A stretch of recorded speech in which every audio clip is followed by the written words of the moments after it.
Assalamualaikum warahmatullahi wabarakatuh. Kami dari kelompok 4 akan mempresentasikan hasil ringkasan materi kelompok kami tentang sistem produksi peralatan konversi energi. Semoga teman-teman semua selalu dalam keadaan sehat walafiat, tetap jaga protokol kesehatan pencegah COVID-19, pakai masker, cuci tangan dengan sabun, dan jaga jarak. Dengan adanya pembelajaran jarak jauh, kita dapat memutus mata rantai virus COVID-19. Serta kita diharapkan dapat mengikuti PJJ dengan sebaik-baiknya. Nama saya Muhammad Faril Akmal, absen 16 dari kelompok 4. Perkenalkan, nama saya Muhammad Gunawan, absen 17. Perkenalkan, nama saya Nabila Ulul Fitri, nomor absen 18. Nama saya Nasihatun Makfirah, absen 19. Perkenalkan, nama saya Naura Syafira Mania Putri, absen 20. Pendahuluan, energi merupakan kemampuan untuk melakukan sesuatu pekerjaan. Energi dapat dikonversikan atau dapat berubah dari energi satu ke bentuk energi yang lain. Sumber energi yang dimanfaatkan bagi kehidupan manusia adalah energi baru terbarukan dan tidak terbarukan. Energi baru terbarukan adalah energi yang tersedia dalam waktu jauh ke depan. Sumber energi yang dengan cepat terisi kembali oleh alam, begitupun sebaliknya tentang energi yang tidak terbarukan. Sumber energi dalam proses konversi dapat menghasilkan energi listrik, yaitu melalui proses pembangkit listrik dengan metode penggunaan bahan bakar berupa batu bara, minyak bumi, dan lain-lain. Dalam kehidupan konversi energi ini memiliki banyak manfaat bagi manusia, salah satunya dapat menciptakan lapangan pekerjaan di berbagai sektor. B. Sistem produksi peralatan konversi energi. F. Energi panas bumi. Energi ini berasal dari inti bumi dan dapat dimanfaatkan sebagai sumber energi pembangkit listrik. Selain itu juga digunakan untuk menghangatkan sebuah bangunan, pengeringan hasil pertanian, sterilisasi susu, dan pengeringan makanan. 2. Manfaat produk bidang konversi energi.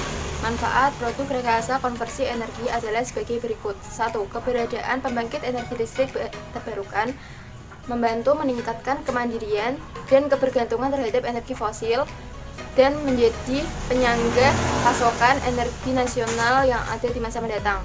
2. Pembangkit energi listrik baru terbarukan yang ramah lingkungan mempunyai potensi mengurangi emisi CO2. Ketiga, ketersediaan energi listrik terutama di daerah terpencil yang diharapkan dapat mensejahterakan rakyat. 4. Menyelamatkan lingkungan dan mengatasi berbagai dampak buruk yang ditimbulkan akibat penggunaan bahan bakar fosil. 5.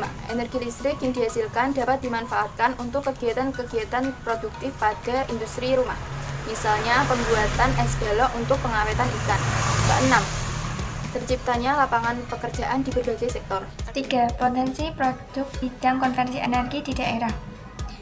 Keberagaman potensi energi yang tersedia dapat dikonversikan menjadi bentuk energi lain yang bermanfaat bagi kehidupan. Produksi rekayasa konversi energi disesuaikan dengan potensi sumber daya yang ada di daerah masing-masing yang dapat meningkatkan kebermanfaatan bahan-bahan yang tersedia di lingkungan sekitar. Contohnya, limbah hasil pertanian dan perkebunan dapat dimanfaatkan sebagai bahan baku pembuatan energi baru terbarukan. A. Potensi alam berupa sinar matahari yang bersinar berkepanjangan tahun dan potensi angin di daerah pantai memungkinkan untuk pembangkit energi baru terbarukan melalui panel surya dan turbin bertenaga angin. B. Energi listrik yang dibangkitkan oleh panel surya dan turbin bertenaga angin berpotensi untuk dimanfaatkan pada proses elektrolisis air guna memproduksi gas H2 yang dapat dipakai dalam fuel cell. Bahan bakar baru yang aman dan ramah diperlukan untuk menggantikan bahan bakar fosil. C. Fuel cell dengan bahan bakar gas H2 dan O2 sebagai alternatif yang tepat, sebab gas buang berupa air yang sangat ramah lingkungan. Tanaman seperti jagung, singkong, tebu, nira, sagu, sorghum, berbagai jenis rumput laut, dan kayu yang mengandung salusa. Upaya budidaya dengan menjaga kelestarian lingkungan dalam jangka panjang dapat memberikan dukungan terhadap kesejahteraan masyarakat. Informasi. Fuel cell dalam bahasa Indonesia disebut dengan sel bahan bakar. Prinsip operasi dari alat fuel cell mirip dengan baterai, yaitu reaksi kimia yang dipergunakan untuk menghasilkan arus listrik. Perbedaan utama dengan baterai adalah bahwa fuel cell menggunakan asupan bahan bakar yang dapat terus-menerus dialirkan ke dalam fuel cell, sehingga fuel cell dapat terus beroperasi selama ada suplai bahan bakar, yaitu air, oksigen, etanol, dan metanol.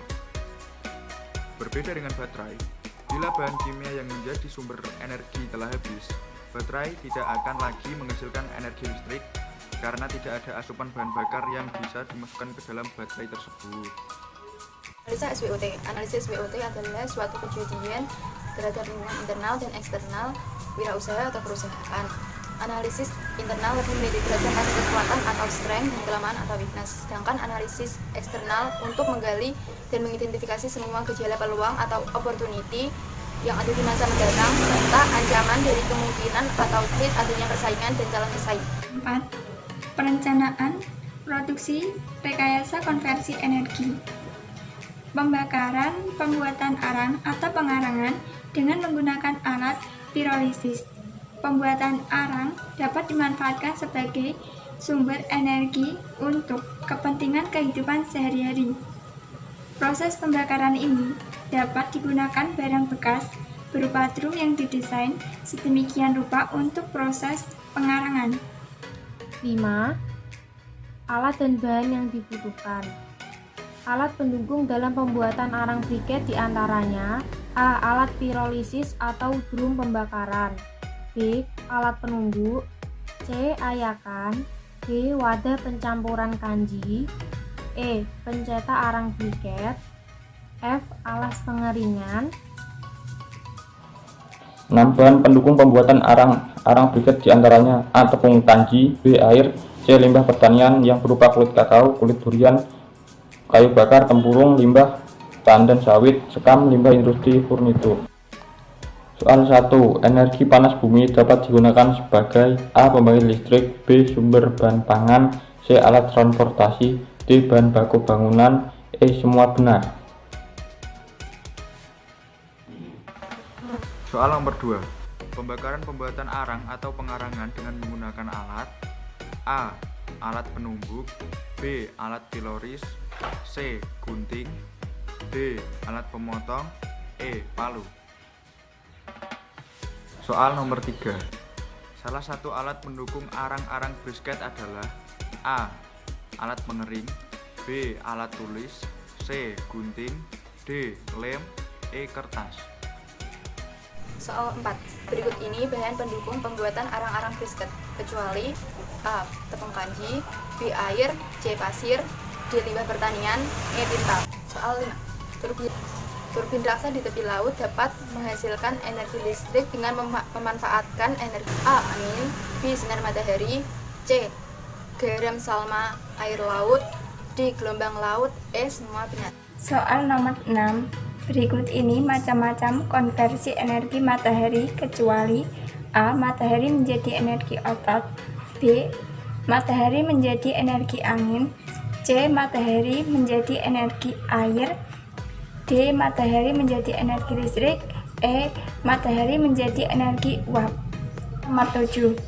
Apa yang dimaksud fuel cell? A. Bahan pengeras, B.